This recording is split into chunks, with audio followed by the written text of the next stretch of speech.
Hello and welcome to the video. This is a very quick video talking about launching wings and pushers. Those are models where the prop is on the back.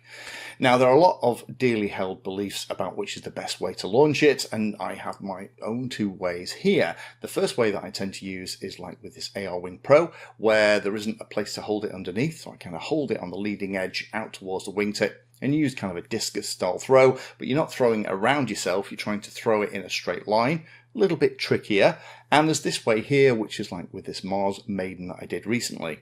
This is very similar how I launched the things like the Dolphin 2. There's grips underneath and you throw it in the air. Now I used an iNav auto launch a lot here. Personally, I like to have the prop spinning to let me know that the auto launch is ready and working, and as soon as I throw it, it detects that and then ramps the motor up. It's much quicker to spin the prop up to full speed, and away it goes. And I can understand why that looks incredibly dangerous. However, just been editing the video of that maiden flight of the Mars and got some still frames. I thought it'd be interesting to show you why in the last 20 years of me launching wings like this, and my friends as well, touch wood, we've never been bit. So let's go to the first frame. Here I am just about to launch the thing. The trick, of course, with this is to make sure that you have a firm grip and that everything is set, that you have firm footing, that the thing isn't going to be wet. And as I throw it, the prop is running at this point at relatively low amounts, but it is running. And then as it comes across, the prop is getting closer to me, but it's actually quite a way out because my arm is extended. And then the closest it gets to me is about here.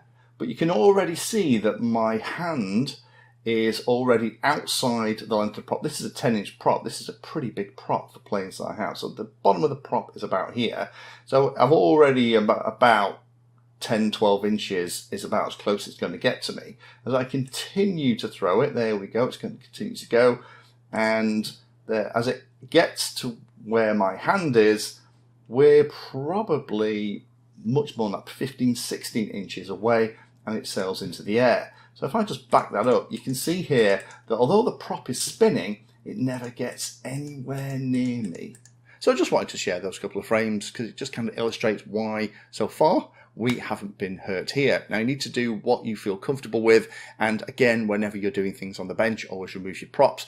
And when you're going to be near a model, when the prop is spinning, you have to be incredibly careful. Now I do use iNav auto launch with this. So although the prop is spinning, it is spinning at a relatively low rate. You don't have to have it spinning with iNav auto launch. It's just the way that I personally like it. It means that the spin up time is slightly less, and it also is a great visual indicator that the system is happy and auto launch is actually engaged. I'm not just going to throw it, it's going to land nose first into the grass and break everything. But whenever you are working with stuff like this, particularly when you have a spinning prop and your hands are going to be anywhere near it, be incredibly careful. But hopefully this little series of images illustrates why in those 20 years we haven't been bit yet. If you have any stories about something that's happened to you personally, I'd be really interested to hear. And also what lessons were learnt from that and what things you have changed about how you particularly do it. So if you have an interesting story, then please pop them down below. Always interested to learn from other people's mistakes as well as my own. Thank you for spending your time today watching that video. You can find me in all the usual places on social media, and if you're trying to learn about a subject, then check out the playlist. All of my videos are organized into easy to follow playlists that if you're trying to learn a topic will take you from the basics right the way through to some pretty advanced stuff.